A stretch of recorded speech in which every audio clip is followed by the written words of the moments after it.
Yo, yo, yo, everybody. Welcome to another episode of Rock Boys Football. Earlier this week, we finished our last of the Power 5 conference previews. We've been throwing around a little bonus episodes. We are now going to move to looking at some teams that we did not cover in the Power 5 conference as they're not Power 5 team, but teams that we think that can make some noise in the 2021 season. With the college football playoffs going to that 12-man playoff, these non-Power 5 teams are going to have more and more of an impact on the college football landscape, and so it's important to keep an eye on these guys. We're going to be covering Notre Dame, Liberty, and Cincinnati. And per usual, like and subscribe if you guys like the content, and I hope you guys had a great 4th of July holiday weekend.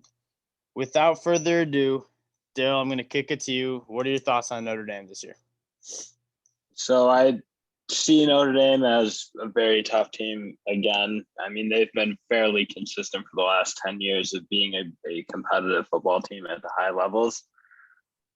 However, they are losing like basically their whole offense besides a handful of players coming back like Michael Meyer and I don't know, in Kyron Williams. So they're getting back two of the really productive offensive guys, but losing basically their whole offensive line. So that's going to be a really tough, I think, transition for that team that ran the ball extremely well last year. And I do love Kyron Williams. He's like an incredible player, but it won't be the same without that offensive line that had a handful of NFL players. And yeah, so I don't see them being what they were last year. Like I see them kind of taking a step back to maybe that 10 to 15 range, but I still think they're going to be pretty tough. Defense will probably be good as it has been in the past. So that's kind of my high level thoughts. Yeah, I think you're spot on with most of it. They lose 4 out of their 5 offensive line from last year, highlighted by Leon Eichenberg and Aaron Brooks. Those guys were really good for them, really good letting Kyron Williams run the ball well, and really good keeping Ian Book upright in the pocket. They do, as you highlighted, they have some really, really good players coming back in Kyron Williams, and I love Michael Mayer. We're going to hear his name in maybe the first round in 2 years. What we saw out of him as a true freshman was just very, very impressive. Kyron Williams is one of the better backs in the country, especially all around. I think he runs between the tackles really well. He runs the ball hard, but he also has really good shake at the second level. And then people think that it seems to be going to be a smooth transition between Jake Cohen and Ian Book. From Ian Book to Jake Cohen, excuse me. I don't see that. I think Jake Cohen's decent. I mean, he had like a 70% completion percentage in the 2019 season for the Badgers. He's accurate, but he doesn't really push the ball downfield. It's not like Ian Book did the greatest of that either, but Ian Book had some athletic ability that I don't think Cohen's going to bring. And so they're going to, I wouldn't say struggle, but they're not going to have these same quarterback play as they're used to with Ian Book over the past couple of years.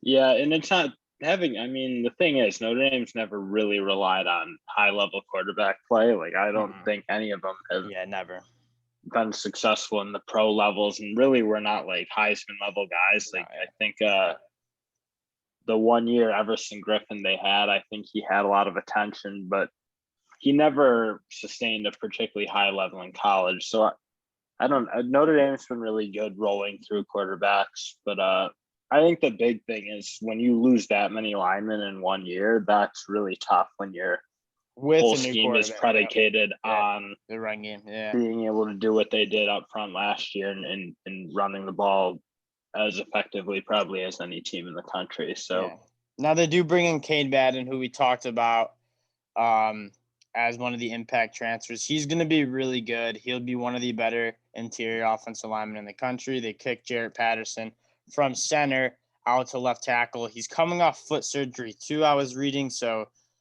we're going to see how well that's a difficult transition. Hopefully he can do it and give them some good looks. Now I look to their schedule, and their schedule is it's pretty tough. I mean, tougher than the previous years as not really being in a conference. They play Florida State on the road the first week of the season at night. That'll be rowdy. I don't think they'll lose to Florida State, but that could be a tough game. They got Wisconsin on the road. They play Cincinnati at home. They go to Blacksburg and play Virginia Tech. They have USC at home. They have UNC at home. Um, and that rounds out kind of the tough games for them. But those are 4 or 5 not easy games, and I probably don't see them beating Wisconsin on the road. I think USC can push them. I think UNC can push them, and Cincinnati will push them. So they have 5 really tough games. And then Virginia Tech on the road is no pushover either. So we'll see what they can do. I want to talk a little bit about the defensive side of the ball too. They lose some big names in Jeremiah Owusu-Karamoah, and they lose their defensive coordinator Clark Lee to Vanderbilt. He was kind of, from what I've read, a lot of people speak very highly of him and the responsibility he's had for the success of the defense. Now they bring in one of the best players on defense, or not bring in, but have back Kyle Hamilton. He'll be kind of the glue of that defense. But I think it's going to be tough sledding. We're used to seeing Notre Dame be in that 4 to 6 range, fighting for a playoff spot. I think what you said, it's going to be like 10 to 15. I'd probably have them around 12. We're going to release our power rankings maybe next week, and I would guess that's where I'm going to have them. Yeah, like I think Notre Dame, they played extremely good defense last year for the most part. And again, they're keeping most of their back end, which will be helpful, but they're losing Dalen Hayes up front, who is probably their best pure pass rusher. Obviously losing Jeremiah Owusu-Karamoah, who was probably their best player last year. Yeah. I mean, him and Kyle Hamilton would be close. Oh, I think JOK was better because Kyle Hamilton was banged up. We didn't really get to see like a full healthy Kyle Hamilton, and JOK was, holy smokes, was he fun? Yeah, he was very good. But they are getting back Drew White, who's kind of like their leader up on defense. Yeah, yep. He was a really good. He's good. Not that I see him as a particularly high level pro, but just a really solid college middle linebacker who kind of does everything right in a sense. So I think the defense will be tough. I think it'll be not nearly what it was last year, but that's talking the thing, like a really elite unit from the year before. So I don't see either of the units, offense or defense, being as good as they were last year. I don't think they're going to fall off the cliff, but I think neither of those units are going to be as good as they were last year. They both lose a lot. And for that reason, I guess we're having them slide down the rankings. And this season could get away from them a little bit. I mean, Florida State at night is tough, but then they're going to go to Wisconsin, which is tough. And then you have Wisconsin on the road, then Cincy at home. If you lose both those games and then go into Blacksburg 3-2 on the road at Virginia Tech, I mean, it could get, there's a Wisconsin, Cincy, Virginia Tech, USC, UNC back to back. That is tough. You got to be ready to play really good football all 5 of those games. Brian Kelly historically has Notre Dame playing good, not really losing too many games that they should be winning or that they're favorites in. That made no sense. But yeah, so Notre Dame, they're going to be solid. We have to talk about them, but they're not going to be competing for a playoff, I don't think. Yeah, I agree with that. Unless they run the table, which they could, but I just don't think they will. I don't think they have the talent to No, they're not running the table. Too many tough games. Too many tough games. Wisconsin at Camp Randall's just going to be. I just don't think they're like a great team. Like they're like susceptible to dropping bad games this year. So yeah, no, I agree, 100%. Let's move on to my pet cat, Rock Boys followers. You guys are gonna make some money off this team because Vegas is not keeping up with them. That's the Liberty Flames. I think Liberty is going to be a very, very, very good team this year. I'm going to pull up their schedule. You have their schedule, right? You have it down? Yeah. All right, be your schedule guy. I mean, it's actually not a particularly hard schedule. No, it's not. I'll just note that they get Syracuse as one of their Power 5 teams, and Syracuse is possibly the worst Power 5 team in the country.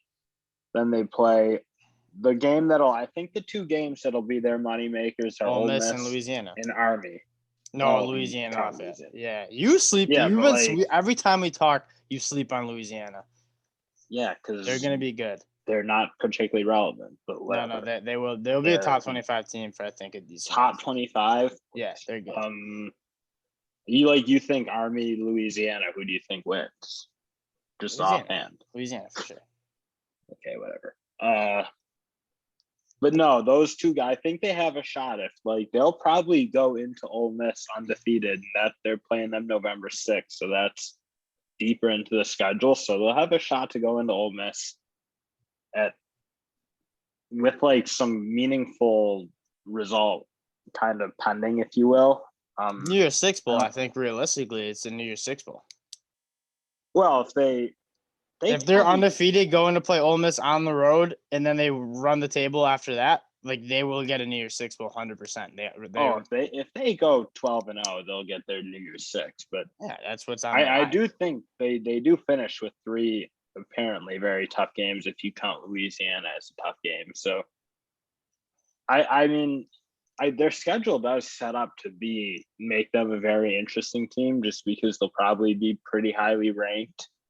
And I think they're getting a little more love than you kind of accuse them of, because they were ranked last year and got a pretty good bowl game with Coastal. But yeah, I mean, just to then get a little deeper into the team, it is a talented team for what they are as a non-Power 5 independent school. And that's an incredibly talented team. Important to note that they just became an FBS team 3 years ago, so they still have lingering roster. When you watch the Liberty Flames, you can tell there's some positions, some guys on the field who are not FBS level. I think what I worry about is on both that offensive line. They're returning all 5 of the guys, but they were not very good last year. When you watch them play in NC State and Ali McNeil was working with those interior guys, he was tossing them around. They're just not as big and tough as you need to be at the Power 5 level. Now, give another year to get stronger in the weight room. And also, Malik Willis doesn't need a sick offensive line because he's so dynamic. I mean, I think we should start by talking about Malik Willis if we're going to talk about Liberty. Malik Willis, some people have as a top 15 pick next year in the draft. I don't personally, but I mean, you can't deny that he is an absolute dynamic player, can use his legs, but he also does not get enough recognition for a very, very strong arm and very, very talented arm. Now, what you want to see more from him is you got to be able to make those easy gimme throws. When I was watching film on NC State, there's a couple just out routes, 7 5-yard out routes that he was airmailing. And which would have picked up. I can think of 2 occasions that would have picked up third downs or first. Yeah, you can't miss those throws. You just can't win doing it. But I do agree. Just a super talented player, really good runner, not just athlete, but legitimate runner, kind of in the vein of Cam Newton, where he gets it. Has running back level skills. He knows how to read blocks, how to set up runs, and be super productive. And he's big. So. He's 6'1", 215. So that guys those DBs trying to tackle him are giving up weight. He's a bruiser to bring down. I love this kid. Yeah, I like him too. I think my biggest issue probably, their offensive line's definitely not great. Definitely a big question. And I also don't think their wide receivers play at a high enough. They drop a lot. What I saw, they drop more balls than you definitely like. They also drop balls at NC State. I don't know if you watched that game too, but the NC State. No, I thought they would. I thought they in the games I did watch. That whole offense was a problem. Was a problem against NC State because Malik Willis was missing throws. I believe he's 3 of 12 for only 26 yards in the whole first half. Guys were dropping balls, not really getting separation either. It was a problem, and they weren't protecting that well. Yeah, their whole offense seemed like it was coming off Malik Willis. Running, the whole offense was scrambling. You can't have that because it wasn't even designed runs. It was just play breaks down, let them run, and can't win that way. They're going to need to clean that up generally because I think a lot of their offense was coming from hero ball out of Malik Willis. And which works when you're playing like a Campbell or Troy, those lower level teams that you're just the best athlete on the field. Keep in mind, Malik Willis was a former 4-star who was committed to Auburn, lost a job to Bo Nix, and that's why he transferred. But he is a phenomenal athlete. He's the best athlete on the field every single game they play, unless they play a Power 5 team. And you can tell he knows that he's running around, like they'll say, playing hero ball. That's not going to be something like you're playing in Ole Miss. Like you gotta have better. You saw it in NC State. That was the only offense they had, as if Malik Willis could make something happen. Got to be able to do more. Let's get to the running backs, because we have a little Josh Mack, my brother's high school teammate, went to our high school, played for our high school football team. Phenomenal, number 1 running back in the state. Went to Maine, was one of the best running backs at the FCS level. Transfers into Liberty. Probably hasn't reached his full potential. This will be his 6th year in college. He's slated to be the bell cow of the backfield, was last year for the most part. He had 141 tackles. He's a good running back. I think he's the more complete one out of him and Louis Sherdo. They also have TJ Green transferred from Utah. But we're going to talk about Josh Mack and Louis Sherdo. Josh Mack's the more complete running back who can run between the tackles, has really good vision, knows how to get the yards he needs to get. Louis Sherdo is 5'9", 175, so much more smaller. Not as effective between the tackles, but outside of the tackles in space, he's very, very electric. So I like these two as a combo, like kind of like a 1-2. Mack as the bell cow, Sherdo as kind of the change of pace guy. They use running backs a lot because they do like to run the ball, like to run that read option. So I look for them to be kind of productive to round out that offense. And if they can get a little bit of production out of those wideouts, we'll see. I mean, Noah Frith flashed a little bit on film, and I watched him, but I wasn't really impressed with any of them. Yeah, no, I thought the running back, I think, will be a solid position at Liberty. It probably won't be. I mean, Malik Willis is going to drive that bus. That's just the fact of the matter. But yeah, for sure, I do think they'll have. I mean, Josh Mack was very productive for them last year, and just an overall very solid back. So you think him coming back with one more year of development probably be a very formidable force in the backfield. The other guys I'm not super familiar with and haven't played a ton of college ball, but yeah, I don't think there's going to be a problem at the running back spot. It probably won't be what they rely on, obviously. But no, yeah, I agree. Flipping over to the other side of the ball, I actually think they have 2 very good pass rushers on the edge, which is super important. Now, I personally think Trayshawn Clark is the far better player. I think he plays far harder, albeit he's not as talented as Darrell Johnson. Yep. So I don't know. I think Darrell Johnson, if he puts it together and plays with a little more energy and effort, it seemed like on some plays he just wasn't super engaged. But if he steps it up, I mean, there's also moments where he flashes at a very high level. So I think when you have 2 studs at the defensive end position, you can make it very hard on a lot of teams. And they do. I mean, what you said, Trayshawn, I'm so happy you brought them up, because Trayshawn Clark and Darrell Johnson.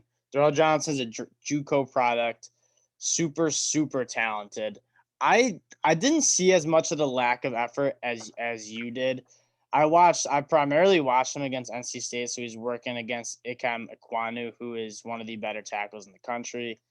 But he beat him twice and got clean sacks. I mean, he was very, very talented. And I think him and Trayshawn Clark with another year, I think they both, let me read you their stats. Both had 10 TFLs. Darrell Johnson had 8.5 sacks on the season. Trayshawn Clark had 5.5 sacks for the season. You won't find many better pass rushing duos, pass rushing tandems than these two. And then at the secondary spot, I think Marcus Haskins, he's just got that kind of dog mentality that I really like. He's going to be good for them, I think.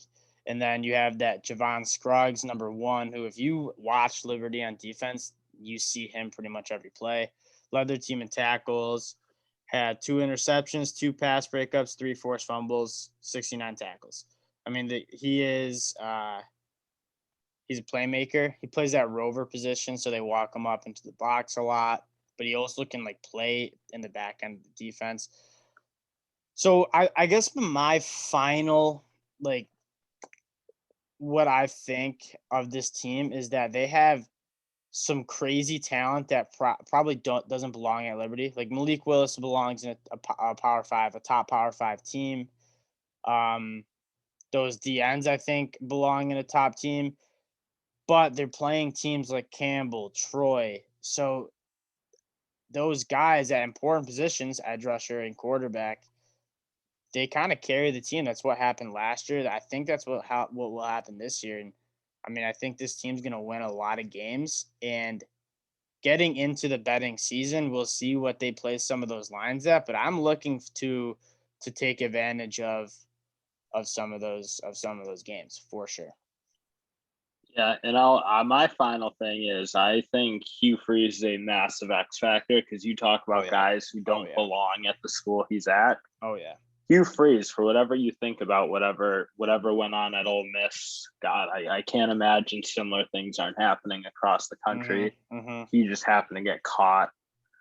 But just an ultra high level coach. So I think at that level, when the talent is somewhat like, okay, I don't know that people can judge high school talent coming out at the 3 and 2 star level, which is predominantly what Liberty is playing with. I think coaching then becomes far more important than what it is at, say, like Clemson, where, I mean, if you're getting the top dogs, you're going to be probably a better team, and coaching still ultra important, not taking anything from what's going on. But when you have a coach who's far out of his league, I think, and when Liberty plays any team besides maybe when they bump up to an Ole Miss, he is exponentially superior to the coaches he's coaching against. So I think that's a huge thing. I don't see Hugh Freeze being there for much more than a couple more years. So kind of striking when the iron's hot. And but that's so important in my opinion, just having that like high end level of coaching at a school that really has no business having that high end of coaching. Yeah, I agree. I think at the end of the day, Liberty's way more talented and better of a team than 10 out of the 11 teams are going to play. And if they can sneak a win on the road at Ole Miss, we might see them in the top 12, looking at a New Year's Six Bowl, because they'll have taken care of every game on their schedule with an SEC road game win. You won't be able to find many people who are saying who have great points to hold them out. So we'll see what Liberty can do. They obviously have to win those games before they get to Ole Miss, but they're going to be, in my mind, heavy favorites against every single team besides Ole Miss and Louisiana. So we'll see. We'll see when the time comes what they look like, but that's definitely a team to watch early in the season. And so our last team that we want to cover in this first episode of non-Power 5 teams is Cincinnati. The Bearcats came on my radar because we watched that Georgia-Cincy game and they competed. I mean, Georgia played most of their dogs. Really, really good team in Georgia with JT Daniels. I think Ben Cleveland might have sat out and Tyson Campbell sat out. I think Eric Stokes still played. And they competed. I mean, they gave Georgia everything they could handle, and barring a 50-yard kick, they would have won the game. And I think you could argue that 9 times out of 10, they might have won that game. They played really, really well and kind of let it slip. They probably argue if James Hudson doesn't commit that penalty and gets thrown out of the game, they have a really good chance, because they brought in that backup left tackle. No, he couldn't play. He couldn't do it. I mean, if you want to talk about concerns heading in for the Cincinnati team, it's their tackles. You'd hope they can have better performance out of them, because they lose both the tackles. You lose them both, and they're both like, I mean, James Hudson in particular is probably going to be an NFL starter at some point. So yeah. I mean, just to come in, have to replace that high-end production at a school like Cincinnati is very hard. And God, I mean, they're not going to be able to do it with the guy who came in last year, because when he came in, that he was just getting beat like a drum by those Georgia players. You hope Fickle can find what they.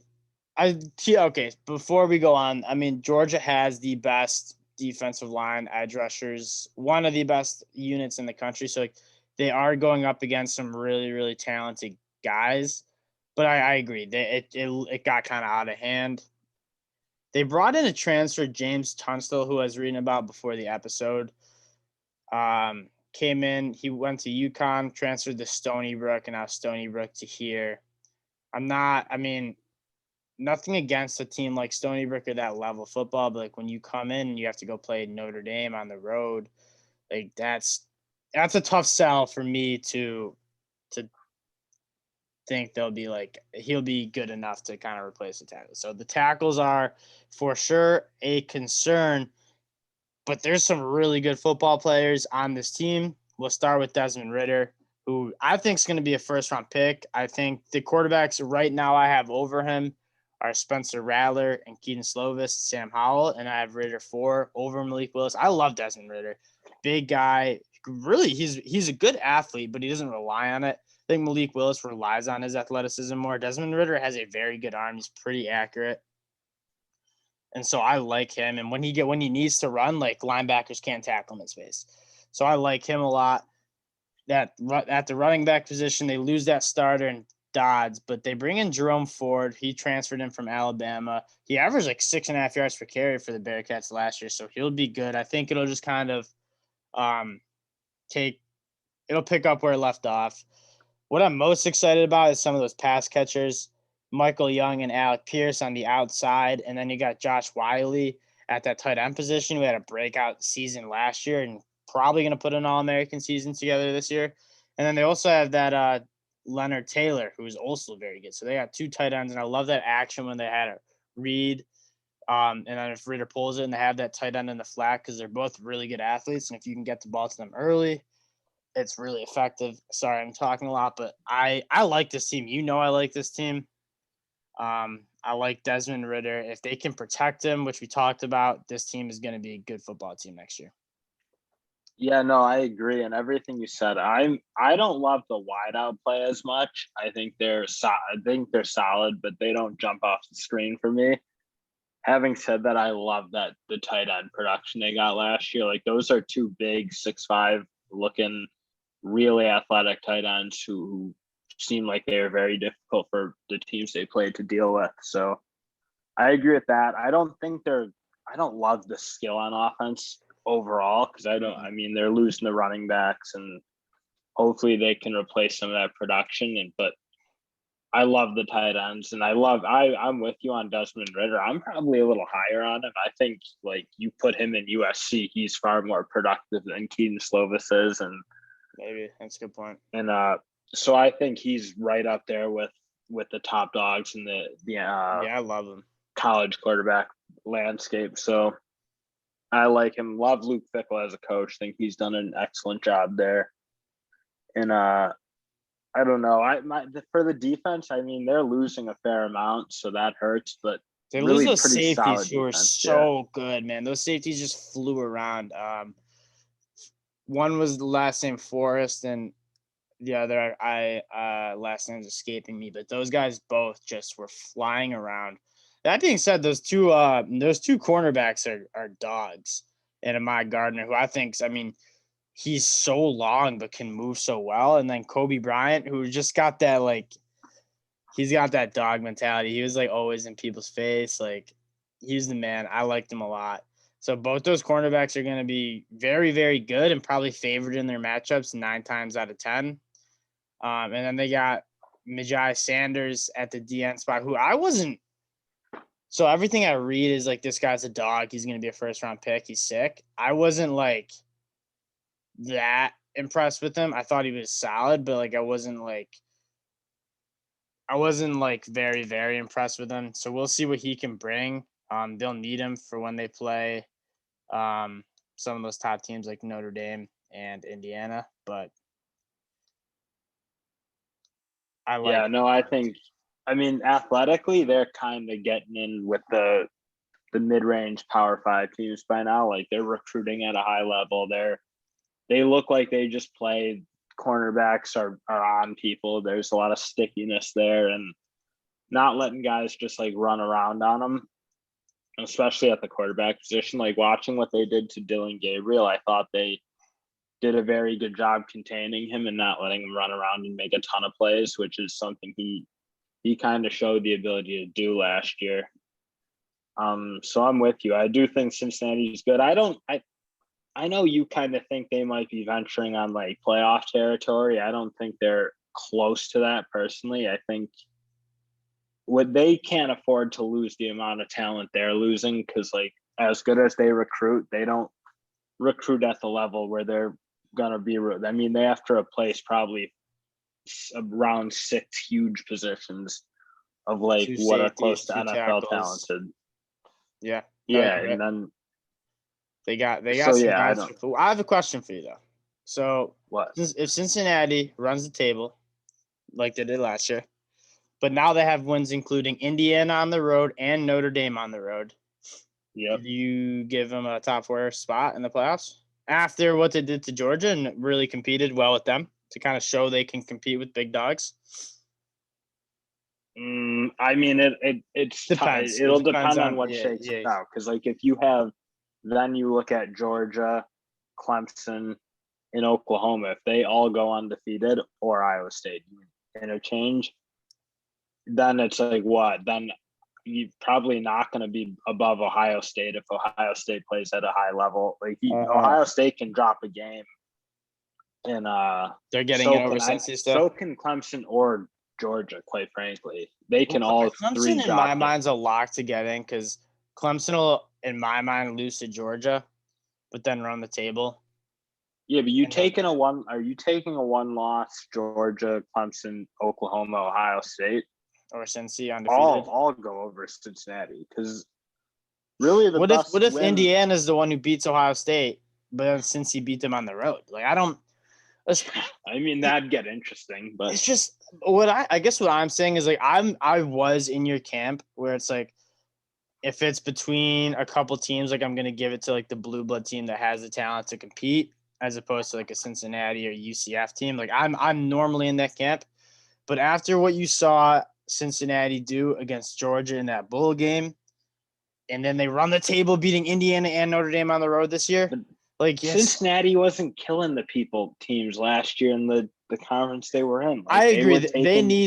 A win's a win. I mean, they beat UCF, but after like 2 muffed punts, I mean that they were supposed Tulsa to the wire. Game. So you're taking these teams, like they can't afford to have games where they're within 7 points. Like they need to be beating wheels off teams. I'm not gonna like penalize a team for gritting out a win, because like sometimes it's gonna happen like that. Like you're gonna have to just grind out wins, especially when you're Cincinnati and every team's showing up to play you. I'm not saying you can't just skate by every game, but like if you're beating Indiana on the road, Notre Dame on the road, and then UCF plays it close or Tulsa plays it close, like I'm not tripping about that. Yeah, but I'm so anti small school teams getting in, because I just think it's not interesting and it's misguided. It's not misguided. Was the Georgia Cincinnati game uninteresting? No, it wasn't uninteresting. Yeah, no, just checking that. I don't like it. Just like, did you want to watch that as bad as you wanted to watch Bama Notre Dame? Like, no. If that's the playoff game, Cincinnati would have given Bama a better run for their money than ND did. No shot. Bama was so good last year. They would have wiped the floor with Cincinnati. Bama was any team there. But I don't know. Unless they bump it to more than 4 teams, like you're never gonna see a non-Power 5 team get in, because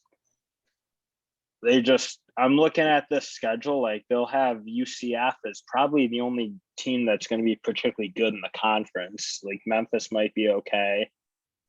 Yeah, but they loaded up on the out of conference with Notre Dame and Indiana both on the road. So it's like you're gonna have to assume Indiana does what they did last year. Like if Indiana can roll through and be another top 20 team again, I think they will. I think most people think they will. Strong disagree. I don't see Indiana being nearly what they were. I think they got lucky. Everything went right for Indiana last year. No COVID issues.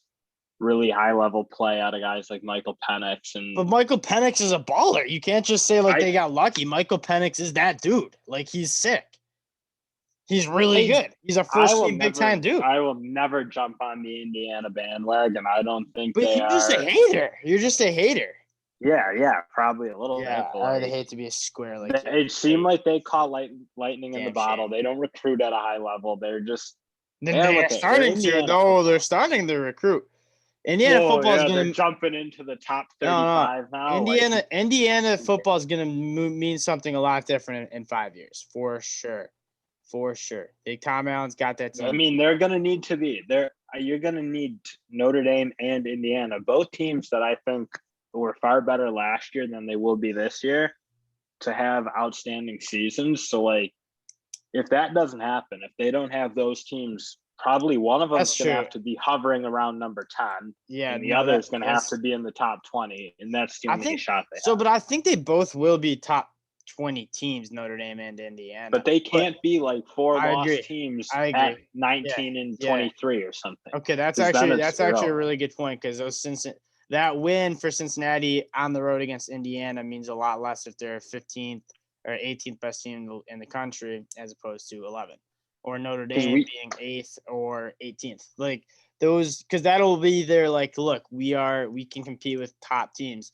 But if Notre Dame's out there losing to Wisconsin, losing to UNC, or Indiana's getting beat by Michigan and Ohio State, it means a little bit less. That's a really good point. So it is, Cincinnati is not really in control of their own destiny like the other Power 5 teams are. If you're a Power 5 team and you run the table outside of the Pac-12, but even probably still in the Pac-12, you run the table in a Power 5 conference, you get into the playoffs. Cincinnati can run the table this year and still not get into the playoffs, especially if Indiana and Notre Dame have down. Well, yeah, we've already seen that. I mean, UCF did they do it twice, or did they just do it once? They did it once. Cincinnati did it once last year, but Cincinnati didn't have nearly the win. Last year wasn't good enough though, because last year was chaos and didn't have out of conference, so that was like impossible. If you don't play out of conference like they couldn't last year, that's just irrelevant. Can't even begin the conversation of getting in. Yeah. But I mean, the committee has already proven they don't respect the small schools. I'm with them. Why? And who wants to see UCF come in with the players they're going to come in with and play Alabama and get walked off the field like the players are going to come in with? Desmond Ridder is going to be like a Heisman guy. Like, I mean, I think you just said it. You're like, you were very high. He is, but that's like. The difference is like then those teams will have Desmond Ridder level players at quarterback and whatnot, and then everywhere else is going to be filled in with guys who are far better. So yeah, fair enough. I like Liberty. I like Cincinnati. I think they're probably going to be Liberty, especially is going to be undervalued. Cincinnati is probably going to get the respect they deserve, but they deserve that. Cincinnati, realistically, Cincinnati might be a little overvalued. We'll see. If they go into Notre Dame like as even money, that'll be. Let's see. I'll have to look at that. Keep talking for a second while I look at it. Because I'm thinking like if they're gonna look at Indiana, Notre Dame, God, depending on those lines, like we'll see. I think I could see them coming into Indiana, especially like as a favorite or something. Because I think Indiana is going to be slept on again, as they were last year, pretty much throughout most of the season. Not that I love Indiana, but I mean, I don't know. Cincinnati is going to be even money going into Indiana. See, like that's we have to look at that, because I agree. I like Cincinnati, but like I also like Indiana, and I'm not like going on the road to Indiana, which is like, Indiana's a big school. It's not traditionally a football school, but it's a big school. And I think there's going to be some buzz around this football team this year, and it's going to be rocking. And what's a Bloomington, Indiana? So yeah, Indiana's a snoozer place to play. I've never seen that place like filled halfway. So but that's we'll see. But like you're stuck in 2010 with like Indiana being. I'm not stuck in. I'm stuck in 2019. That's possibly fair, but like. COVID, they'll just stop when COVID happened. Well, I don't count last season. I've washed that out of my mind, and I just moving on. But Cincinnati's 3.5-point underdogs going into Notre Dame. You can get Notre See, Dame I at don't minus mind one. that. Minus, I I don't like think Notre I Dame, though. think I'm high on, yeah. that's the thing. I think Cincinnati is going to be able to bang with them for sure. So I actually like them maybe coming And then in even. UCF, But they're 10.5-point favorites at home. So those are the 3 lines that have been released. Indiana, Cincinnati will for sure be featured on this show. Indiana's not a good environment to play college And so, football. no, I'm not. If Okay, we fine, want to fine, talk fine, fine, teams, fine, fine, fine. Nebraska's sucked for 15 years, and people love it, and they pack the house, and they're loud every year. All I'm Iowa, saying is very similar a situation. top 10 team in Indiana with a lot of buzz. You could see I don't the see teams that there. being All right, I don't we'll see see. that being a rocking environment. It's just All right. it's not. The people don't care. You need Yeah, more sustained disagree. success than 1 year because they're not going to pack the joint like they. I don't know. It's like Illinois jumps up and plays good football. Like God, I don't see that as a No, rocking place but either. that's so It's just different. Like Illinois never. it's snoozy. Indiana's never been good. But Indiana's had athletics. Like they've the basketball team, They do have college basketball. I'll give them that. and like Indiana sucked at college basketball recently, but they still like sell out the games and have a lot of donors. So we'll see if that can translate to football. I still think Indiana's a good team. You're not as high on them as I am. We'll definitely feature that Cincinnati Indiana game as it gets closer. We'll break it Yeah, down. I wouldn't mind breaking that down. Give you guys some good looks for potential bets. So that'll do it for our show today. We're gonna try to do another 3 non-power 5 teams because we haven't really there's some good non-power 5 teams that we want to talk about. Boise State's one of them. I think Nevada's an interesting team out there in the Mountain West. So we're UCF, gonna try to. we're talking UCF because I don't think that's as lopsided as people think in terms of UCF, Cincinnati. I guess, UCF. Dill's gonna make us talk about UCF, which sucks. I'll but beat we'll the have to drum do for it. UCF because like Yeah, they should have beaten them last year if we're talking like history. Like UCF was Cincinnati. Yeah, I mean Cincinnati muffed 3 punts, so like that's how it happens. So that's fair. But regardless, we're gonna do it. We and Dill are gonna decide the 3 best non-power 5 teams that we haven't talked about. Coastal Carolina will probably be one too. Yeah, Dill. It's just so annoying. It's not. But it's just they're not. Thank good, you guys for listening, even though Dill is just brutal sometimes. We'll be back early next week with another episode. GG's. Talk to you all later. Peace.